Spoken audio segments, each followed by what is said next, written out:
जब ढोकामा पुग्नु भएको थियो भगवान श्री कृष्ण बलदेव को जो धर्म का पक्षधर थे, सत्यता का पक्षधर थिए, ती सबलाई भगवानको शुभागमनले हर्षित तुल्याएको थियो। कंसको त्यो आसुरी वृत्तिका पोषक बनेकाहरू चाहिँ मनमनै कुँडिएर जसै तसै डरले लागिराखेका थिए। उसको पछि कंसको मल्ल युद्ध हुने त्यस ठाउँमा प्रवेश गर्ने बित्तिकै मल्लानाम असनिन्द्रनाम नरवरो स्त्रीनाम स्मरो मूर्तिमान, प्रभु त्यहाँ पस्ने बित्तिकै त्यो कुवलय पीड हात्ती नाम गरेको हजारौं हात्तीको ताकत भएको हात्ती सामु राखेर बस्या त्यो अम्बष्ट माउते, त्यसले भगवान माथि हात्ती छोडिदियो। हात्तीले सुँडले लपेट्ने दुस्साहस गर्यो भगवान कृष्णलाई। त्यसको सुँडको लपेटबाट यति सजिलै फुत्केन हो भगवान, पछाडि गएर त्यसको पुच्छर समातेर झाँगा झोली पार्न थाल्नुभयो त्यस हात्तीलाई। त्यसपछि झट्का दिएर पछार्नुभयो र त्यसका दाँत निकालेर त्यसैबाट शिरमा ठोकेर त्यसको अन्त गरिदिनु भयो। अम्बष्ट माउते बचाऊ बचाऊ भन्दै भागेर त्यहाँबाट कता पुग्यो। त्यसपछि भगवान कृष्ण बलदेव भित्र जानुभयो। चाणुरासुर मुष्टिकासुरहरू आए, महाबलशाली बड़े बड़े पर्वताकार शरीरवाला, नित्य प्रति दण्ड बैठक लगाएर तेल मर्दन गरेर पौष्टिक पदार्थ खाई खाई एकदम पहलवानी गरेर बसेकाहरू तिनीहरू आएर भन्न थाले, हे कृष्ण हे बलदेव हामी मल्ल युद्ध गरौं, आओ। होइन, हामी त गोठाला गाई चराएर बल्ल बल्ल यतिको उमेरका पुगेका छौं, किशोर छौं, भक्करका साना कलिला। कहाँ तिमीहरू दरबारका सब प्रकारका ऐश आराम सुविधाहरू भोगेर मल्लको रूप बनाएर उहिलेदेखि सजी सजाउ गरेर बसेका यस्ता पराक्रमी बलशाली मल्लहरू, तिमीहरूसँग कसरी तालमेल मिल्छ हाम्रो र हामीले युद्ध गर्नु? होइन होइन, हामीलाई थाहा छ कृष्ण बलदेव तिमी कति बलशाली छौ, दुवैजना भन्ने। एउटा कोही फर्क्यो हामीले पठाएको मथुराबाट गएको, सबैलाई ठण्डाराम बनाउने तिमीहरू नै होइनौ, हामी पत्याउँछौँ तिमीहरू कमजोर छौ भनेर भन्न थाले। चाणुरासुर मुष्टिकोरले त्यसो भने, ल त्यस्तो विश्वास त तिमीहरूलाई भने आओ त भनेर चाणुरासुरसँग मुष्टिकासुरसँग भगवान कृष्ण बलदेव भिड्न लाग्नु। आखिरमा धेरै बेरसम्म पाउले पाउ हातले हात लपेट्दै चाणुरासुरलाई धेरै खेलाउनु भयो भगवान कृष्णले, मुसालाई बिरालाले खेलाए नै, र अन्तमा खुट्टा समातेर माथि घुमाएर जमिनमा बजारेको त्यसका अन्त भए, प्राण भए। सच्चिदानंद भगवान को, धर्म रक्षक भगवान को। त्यसपछि मुष्टिकासुरलाई पनि धेरै बेरसम्म बलदेवजीले नचाउनु भयो र अन्तमा आफ्नो वज्रतुल्य मुष्टिका प्रहार गरेर त्यसको पनि अन्त गरिदिनु भयो। सल तोसल कूट आदि गरेका अरू पहलवानहरू तिनीहरू ढलेको देखेर त्यसै हताश भागेर बचाऊ बचाऊ गर्दै भागेर गए। बलदेवजीले कतिलाई ठेगाना लगाइदिनु भयो इत्यादि। जब ती सब समाप्त भएका थिए, कंसके माथि आफ्नो मञ्चमा हातमा खड्ग लिएर यताउता नाचिराखेको थियो, घुमिराखेको थियो। जसरी बाज झम्टिएर आफ्नो लक्ष्यमा पुग्छ त्यसै गरी भगवान थपक्क माथि जानुभयो र उसलाई केश पासमा समातेर घिसार्दै तल ल्याउनु भयो। हिजो आज कोही दर्शन गर्न मथुरा गयो भने विश्राम घाट भनेर जहाँ भनिन्छ त्यहाँसम्म ल्याइपुर्याएपछि कंसका प्राण पखेरु गए, कंसको अन्त भयो। धर्म संरक्षक भगवान को, भक्त रक्षक भगवान को, लोक रक्षक भगवान को सारा मथुरावासीहरूले भगवान कृष्णको जय जयकार गरे। गोविंद हरे गोपाल हरे गोविंद, गोविंद हरे गोपाल हरे,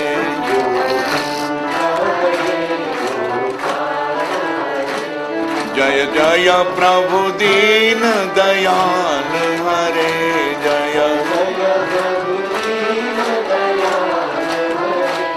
गोविंद हरे गोपाल हरे,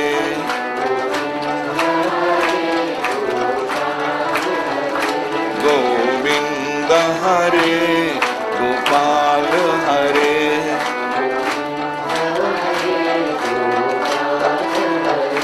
सर्वेश्वर दीन दयाल हरे,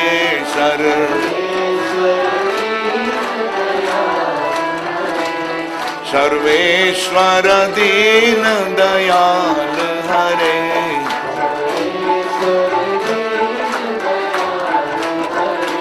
गोविंद हरे गोपाल हरे।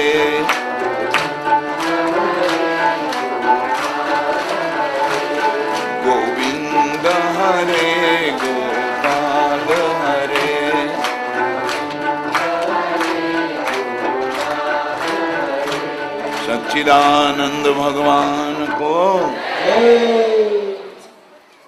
कंसको संहार भएकोमा समस्त त्यसबेला उसद्वारा आतंकित भएका त्रसित भएका प्रजावर्गलाई त्यहाँका जनतालाई परम कल्याण भयो, शान्ति भयो, सबैले अनुभव गरे शान्तिको। सम्पूर्ण जनता हर्षको सुखको अनुभूति गर्न थाले। त्यसपछि उसले त कति कति तपस्वी ऋषि मुनि महात्माहरूलाई जेलखानामा बन्दी बनाएर राखिदिएको थियो, कति गाउँका गाउँ आगो सल्काइदिएको थियो। अत्यन्त दुःखपूर्वक सबले रहन विवश हुनु परेको थियो। ती सब दुःखका त्रासका आतंकका दिन हटे जनताका। अब प्रभु मथुरामै राज हुन्छ। त्यसपछि त्यसबेला भगवान वर्ष गणना अनुसार 11औं वर्षमा प्रवेश गर्नुभएको थियो। एकादशे वर्षै भनेर 11औं वर्षमा क्षत्रिय कुलकाहरूको लागि, वैश्य कुलकाहरूको लागि व्रतबन्धका व्यवस्थाहरू गरिया हुन्छन्। भगवानको अब उपनयन संस्कार हुन्छ। सान्दीपनि मुनिको आश्रममा गएर भगवानले वेदाध्ययन गर्नुहुन्छ। पहिला यदुवंशी वृष्णिवंशीहरूका कुलगुरु गर्गाचार्यजीले गायत्री मन्त्र सुनाउनुहुन्छ अनि त्यसपछि गायत्री मन्त्र सुनिसकेपछि उहाँले वेदाध्ययन गर्नुहुन्छ। 64 कला 64 रात 64 दिन बिताएर सान्दीपनि मुनिको आश्रममा पढ्नुहुन्छ। त्यसै बेला भगवानका सहपाठीको हैसियतले एकजना अकिञ्चन ब्राह्मण परिवारका भक्त उहाँका सखा बन्नुहुन्छ, सुदामाजी जसको नाम हो। पछि उहाँ भगवान द्वारकाधीशको दर्शन गर्न जानुहुन्छ। भोलि आउँछ उहाँको कथा।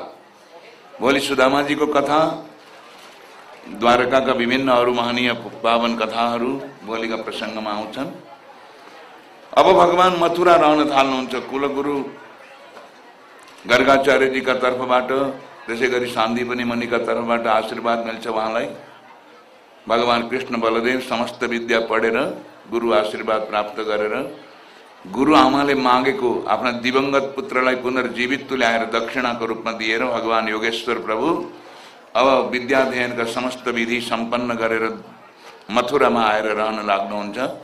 त्यसपछि यता कंसका अस्थिर प्राप्ति नाम गरेका रानीहरू जरासन्धका छोरी थिए।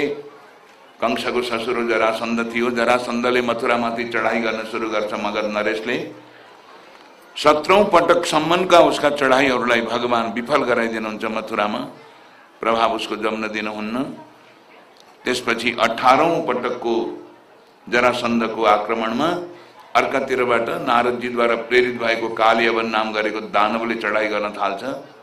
नारदजी भगवत कार्य साधक हुनुहुन्छ र यी दुष्टहरूलाई चाँडोभन्दा चाँडो प्रभुका सामु पुर्याएर समन गरिदिने भन्ने उहाँको सदिच्छा भएको हुनाले उहाँबाटै प्रेरित भएको कालियवन एकतिरबाट, अर्कातिरबाट जरासन्ध गरेर दुईतिरबाट चढाई हुन थालेपछि मथुरा राज्यको रक्षाको लागि भगवान अब उपाय गर्नुहुन्छ। आफ्ना बन्धुहरू वृष्णिवंशी यदुवंशीहरूको बचावको लागि बलदेवजीसँग परामर्श गरेर भगवान दिव्य नगरी द्वारका नगरी बसाउनुहुन्छ, जो समुद्रद्वारा बेष्टित थियो। अहिले पनि छ, समुद्रकै तटमा बसेको। कति भक्तजनहरू द्वारकाधीशको दर्शन गरेर आनन्दित हुनु भएको छ। त अब द्वारकाधीश बन्नुभयो भगवान। द्वारका नगरी बसाएपछि स्वर्गलोकका इन्जिनियर विश्वकर्मालाई आवाहित गरेर बोलाएर अनि विश्वकर्माकै योजना अनुसार बडो सुन्दर नगरी बसाउनु भयो द्वारका नगरी भगवानले। बगैँचाहरू उस्तै रमणीय, तलाउहरू उस्तै रमणीय, मार्गहरू उस्तै नगरीय रमणीय, नगर अति सुन्दर बनिएको थियो द्वारका नगरको स्वरूप। र त्यस्तो सुन्दर नगरी बसाएर अब वृष्णिवंशी यदुवंशीहरूको रक्षा गर्न लाग्नुभयो भगवान। जरासन्धले द्वारकामाथि समेत चढाई गर्न दुस्साहस गर्न बाँकी राखेन। विशाल सेना लिएर मगध नरेश जरासन्ध गएको थियो द्वारकामाथि चढाई गर्नको लागि। भगवान कृष्ण बलदेव भित्रबाट पाल्नुभयो बाहिर। अस्त्र शस्त्र लिएर होइन, यसै सोझै आउनुभयो। उससँग लड्नु भएन, युद्धको मैदान छोडेर अघि अघि बढ्दै बढ्दै जानुभयो। जरासन्ध जिस्याउँदै थियो भगवान कृष्णलाई बलदेवलाई, यो के ताल हो, यो युद्धको लागि मैले चुनौती दिइराखेको छु, तिमीहरू चाहिँ केही कुरै नगरी हिँड्दछौ, क्या हो यो? ऊ बोलिराखेको थियो। भगवानले परवाह गर्नु भएन। अगाडि बढ्दै बढ्दै गएर प्रवर्षण नाम गरेको पर्वत थियो, त्यहाँ भगवान कृष्ण बलदेव प्रवेश गर्नुभयो। जरासन्धले नादानी गर्यो। उसले सोचो कृष्ण बलदेवलाई अब म डढाएर खरानी पारिदिन्छु भने। जसका श्रीमुखारविन्दबाटै अग्निदेव प्रकट भएका हुन्। त्यत्रो जङ्गलमा सल्किएको आगो जसले सङ्कल्प मात्रले शान्त गरिसक्नु भएको थियो, उहाँलाई आगाले के गर्ने? तर उसले केही कुरा सम्झेन त्यसको। वो तो यसो आगो सल्काइदिया भरमा जुगा ताउलाउँदै डढे कृष्ण बलदेव खरानी भयो भन्दै गयो आफैले आफैलाई ठग्दै। भगवान कृष्ण बलदेव एकैछिन त्यो आगोलाई शान्त पारेर निक्लिहाल्नुभयो बाहिर। एउटा बडो राम्रो नाम भगवानको रहन गयो त्यस लीलामा। रणको भूमिमा उसले ललकारी राखेको भगवान द्वारकाबाट निक्लेर रणको भूमिमा बस्नु भएन, रणको भूमि छोडिदिनु, छोडेर जानुभयो अगाडि। त्यसैले उहाँको नाम रह्यो रणछोडजी महाराज। रणछोडजी भगवानको। उता गुजराततिर यहाँहरू जानुभयो भने थाहा पाउनुहुन्छ, हरेक गुजरातीहरूले सौराष्ट्रका रहनेवालाहरूले भगवान द्वारकाधीशको नाम रणछोडजी महाराज राखेको छ। त्यो रणको मैदानमा जरासन्धको सामुन्ने उभिएर अघि बढ्दै गएको हुनाले रणछोडजी महाराज भन्ने नाम रह्यो। एकजना गुजराती भक्तलाई भगवानलाई चिठी लेख्न मन लागेछ। प्रभु म हजुरलाई चिठी लेखौँ भनेर भन्छु, तर कहाँ पठाउनु र? ठेगाना एक भापो दिनै पछि ठेगाना बदलिरहन्छन् हजुरका, नाम हजार हजार छन् हजुरका, कुन चाहिँ नाममा कुन चाहिँ ठेगानामा नाम के अरे चिठी पठाउनु मैले भनेर एउटा भजन बनाएका छन्, बडा सुन्दर। भगवान प्रति जिज्ञासा राखे। हरि तारा नाम 6000 कया नाम लखवी कंकोत्तरी। हरि तारा कया नाम लखवी कंकोत्तरी। हरि तारा नाम 6000 कया नाम लखवी कंकोत्तरी। हरि तारा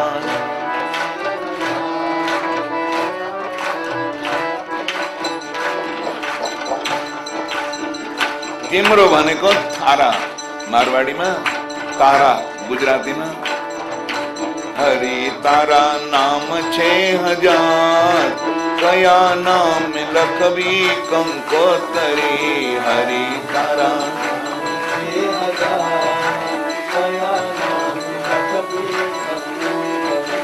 रोज रोज बदले मुकाम कया नाम लखवी कंकोत्तरी। रोज रोज बदले मुकाम कया नाम लखवी कंकोत्तरी।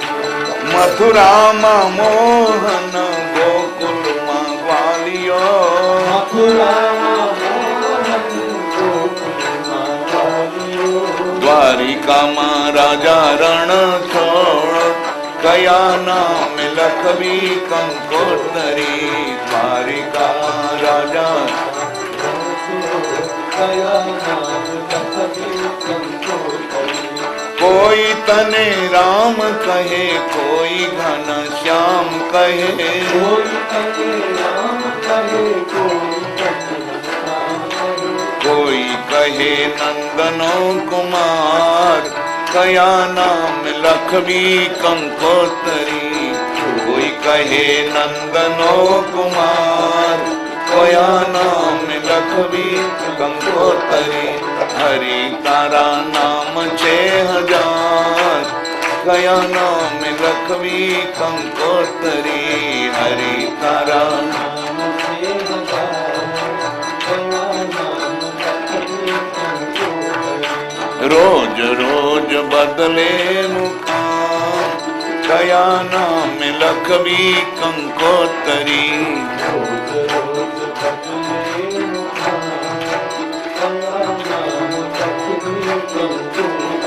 द्वारकाधीश भगवान को, रणछोडजी भगवान को जय जय श्री राधे।